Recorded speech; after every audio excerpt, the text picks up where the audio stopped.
Hi friends, welcome to my channel Mommy's Munchkin. இன்னைக்கு நம்ம பார்க்க போறது Gestational Diabetes Part-2 வீடியோங்க.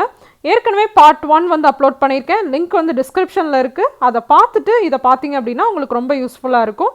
இன்னைக்கு Part-2 வீடியோல என்ன பார்க்க போறோம் அப்படின்னா carb choice and carb count, அதாவது மீல் பிளான் பற்றி பார்க்க போகிறோம்.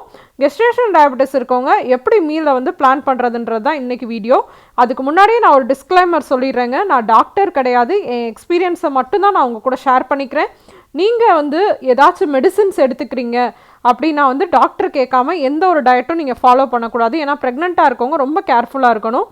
நான் வந்து பார்த்தீங்க அப்படின்னா டயட்லேயே தான் கண்ட்ரோல் பண்ணேன். அதுவும் இல்லாமல் நான் ஒரு நாளைக்கு வந்து 4 டைம் வந்து சுகரை வந்து மானிட்டர் பண்ணேன்.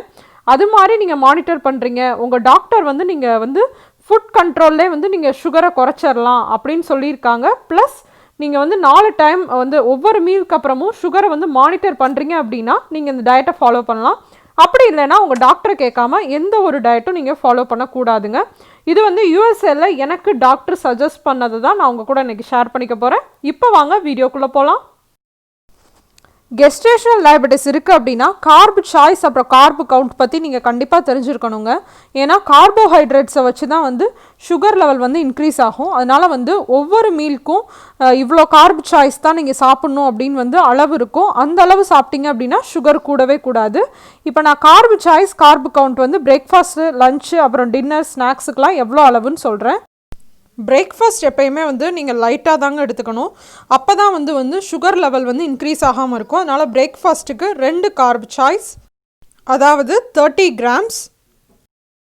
லஞ்சுக்கு கொஞ்சம் அதிகமாக எடுத்துக்கலாம், 2லேருந்து 3 கார்பு சாய்ஸ் எடுத்துக்கலாம். அதோட கார்பு கவுண்ட் பார்த்தீங்கன்னா 30லேருந்து 45 கிராம் அளவுக்கு நீங்கள் எடுத்துக்கலாம். டின்னருக்கு பார்த்திங்க அப்படின்னா இன்னும் கொஞ்சம் அதிகமாக 3லேருந்து 4 கார்ப் சாய்ஸ் அளவு கூட எடுத்துக்கலாம். 45லேருந்து 60 கிராம் எடுத்துக்கலாம். அதே மாதிரி ஸ்நாக்ஸுக்கு பார்த்திங்க அப்படின்னா 1லேருந்து 2 கார்ப் சாய்ஸ். காலையில் ஸ்நாக்லாம் வந்து 1 கார்ப் சாய்ஸ் எடுத்துக்கோங்க, ஈவினிங்னா 2 கார்ப் சாய்ஸ் அந்த மாதிரி எடுத்துக்கலாம். அவங்க எனக்கு வந்து லிஸ்ட் ஆஃப் ஃபுட்டும் அதோட கார்பு சாய்ஸு அல்லது கார்பு கவுண்ட் வந்து எனக்கு கொடுத்தாங்க. அதை தான் நீங்கள் இப்போ பார்த்துட்ருக்கீங்க. இப்போ இதில் வந்து ப்ரெட்டெல்லாம் பாருங்களேன். ஒரு ப்ரெட் சாப்பிட்டீங்க அப்படின்னா அதோட கார்பு கிராம்ஸ் மட்டும் நம்ம கணக்கு வச்சுக்கலாம். 14 கிராம் வந்து ஒரு ப்ரெட்டிலே இருக்குது. இப்போ நீங்கள் காலையில் வந்து 30 கிராம் கார்போஹைட்ரேட் தான் சாப்பிட்ணும் அப்படின்னா ஒரு ப்ரெட், அது கூட நீங்கள் எக் ஆம்லெட் இந்த மாதிரி போட்டு சாப்பிட்டீங்க அப்படின்னாவே வந்து உங்களுக்கு அன்னைக்கு பிரேக்ஃபாஸ்ட்டுக்குரிய கார்பு கவுண்ட் வந்து முடிஞ்சிடும். அதனால் முடிஞ்ச அளவுக்கு வந்து நம்ம நிறைய ஃபில்லிங்காக இருக்க மாதிரி ஃபுட்டாக, அதே சமயம் கார்போஹைட்ரேட்ஸ் கம்மியாக இருக்க மாதிரி ஃபுட்டாக வந்து சூஸ் பண்ணி நம்ம சாப்பிட்ணும். இப்போ நம்ம ரைஸ் வந்து டெய்லியுமே சாப்பிடுவோம். ரைஸில் வந்து பார்த்திங்கன்னா 1 கப் சமைச்ச சாதத்தில் வந்து 45 கிராம் கார்போஹைட்ரேட்ஸ் இருக்குது. இப்போ லஞ்சுக்கு நீங்கள் 1 கப் ரைஸு, அது கூட நீங்கள் காய், பொரியல் எல்லாம் வச்சு சாப்பிட்டீங்க அப்படின்னாவே அதுவே கார்பு கவுண்ட் வந்து ரொம்ப எகிரிடும். அதனால் ரைஸோட அளவை குறைச்சிடணும். இப்போ 1/3 கப்பு தான் எடுத்துக்கிறோம் அப்படின்னா அதில் வெறும் 15 கிராம் தான் இருக்குது. அந்த ரைஸில் வந்து பார்த்திங்கன்னா நம்ம நிறைய காய் வச்சு சாப்பிட்டோம் அப்படின்னா அதுக்கு தகுந்த மாதிரி கார்பு கவுண்ட் வந்து வந்துடும். அடுத்து இதில் பாருங்கள், ஃப்ரூட்ஸ்லாம் எவ்வளோ வந்து கிராம்ஸ் வந்து கார்பு இருக்குது அப்படின்னு கொடுத்துருக்காங்க. நீங்கள் ஸ்நாக்ஸுக்கெலாம் எடுத்துக்கிறதுக்கு இந்த கார்பு கிராம்ஸை வச்சு நீங்கள் எடுத்துக்கலாம், ஈஸியாக இருக்கும். அதே மாதிரி பார்த்திங்கன்னா மில்க்கு, அப்புறம் வந்து யோகட், தயிர், இதுக்கெலாம் வந்து பார்த்திங்கன்னா ரொம்பவே கம்மியாக தான் வந்து கார்போஹைட்ரேட்ஸ் வந்து அதில் இருக்கும். அதெல்லாம் வந்து நீங்கள் நிறையாவே எடுத்துக்கலாம். லஞ்சுக்கு வந்து நீங்கள் வந்து 1/2 கப் தயிர் கூட சாப்பிட்லாம். அதில் வந்து பார்த்திங்கன்னா ரொம்ப கம்மியான அளவு தான் கார்போஹைட்ரேட்ஸ் இருக்குது. 1 கப்லேயே பார்த்திங்க அப்படின்னா 15 கிராம் தான் இருக்குது. 1/2 கப்னா இன்னுமே கம்மியாக தான் இருக்கும். அடுத்து இதெல்லாம் பார்த்திங்கன்னா இங்கே இருக்க ஐட்டம்ஸ் இதுலேயும் பாருங்களேன், இந்த பாஸ்தா இதுலெல்லாம் வந்து கொஞ்சம் அதிகமாக தான் இருக்கும். அதனால் அந்த மாதிரி ஃபாஸ்ட் ஃபுட் ஐட்டம்லாம் நீங்கள் வந்து கொஞ்சம் அவாய்ட் பண்ணிக்கலாம். அடுத்து இது எல்லாத்துக்குமே நமக்கு பிடிச்ச ஸ்வீட்ஸ்லாம் எவ்வளோ வந்து கார்போஹைட்ரேட்ஸ் இருக்குதுன்னு கொடுத்துருக்காங்க.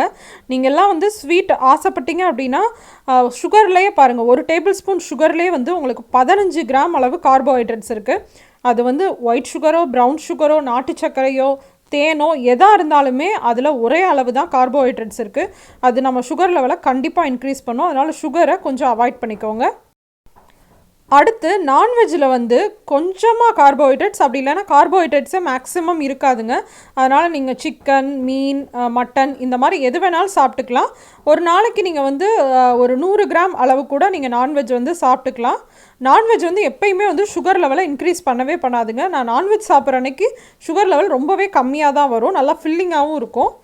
அடுத்து வெஜிடபிள், இங்கே இருக்க வெஜிடபிள் எல்லாமே நீங்கள் பார்த்தீங்க அப்படின்னா வெறும் 5 கிராம் அளவு தான் கார்போஹைட்ரேட்ஸ் இருக்குது.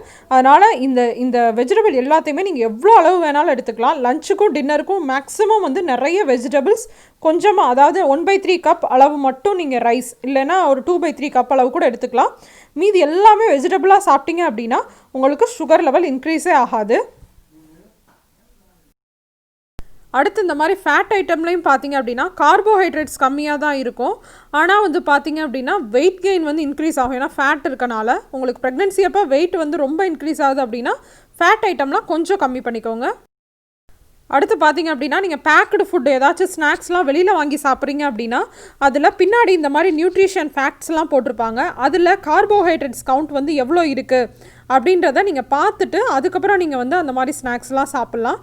மேக்ஸிமம் பார்த்தீங்க அப்படின்னா நிறைய கார்போஹைட்ரேட்ஸ் அளவு தான் அதிலெல்லாம் இருக்கும். அதனால் வீட்டிலையே செஞ்சு சாப்பிட்றது ரொம்ப நல்லது. அடுத்து வந்து நான் இந்தியன் அப்படின்றனால எனக்கு வந்து இந்தியனோட ஃபுட் ஐட்டம்ஸ்க்கு எவ்வளோ கார்போஹைட்ரேட்ஸ் அளவு இருக்குது அப்படின்னு ஒரு சார்ட் மாதிரி கொடுத்தாங்க. இதில் நம்ம அடிக்கடி சாப்பிட்ற சப்பாத்தி, அப்புறம் தோசை, இட்லி இதுக்கெலாம் வந்து பார்த்திங்கன்னா ஒரு கார்பு சாய்ஸ் தான் இருக்குது. அதாவது 15 கிராம்ஸ் இருக்குது. இதை வந்து நம்ம பிரேக்ஃபாஸ்ட்டில் சாப்பிட்றது ரொம்ப கஷ்டம். ஏன்னா ஒரு தோசை சாப்பிட்டா நமக்கு வந்து கண்டிப்பாக வந்து வயிறு நிறையாது. அதனால் டின்னரில் எடுத்துக்கலாம். பிரேக்ஃபாஸ்ட் ஐட்டம்ஸ்லாம் என்னென்னலாம் சாப்பிட்லாம் அப்படின்னு நான் வந்து அடுத்த வீடியோவில் உங்களுக்கு ஃபுட் சார்ட் மாதிரி அப்லோட் பண்ணுறேன். இந்த வீடியோவில் நான் சொன்ன கார்ப் கவுண்ட் பற்றி சொன்னது உங்களுக்கு யூஸ்ஃபுல்லாக இருந்திருக்கும்னு நினைக்கிறேன். நீங்கள் இப்போவே வந்து டயட் ஸ்டார்ட் பண்ண போகிறீங்க அப்படின்னா காலையில் 2 கார்பு கவுண்ட்டு, அதாவது 30 கிராம் அளவு கார்போஹைட்ரேட்ஸ் நீங்கள் வந்து கூகுளில் சர்ச் பண்ணலாம். தோசையில் எவ்வளோ கிராம்ஸ் இருக்குது, இட்லியில் எவ்வளோ கிராம்ஸ் இருக்குதுன்னு சர்ச் பண்ணிக்கலாம்.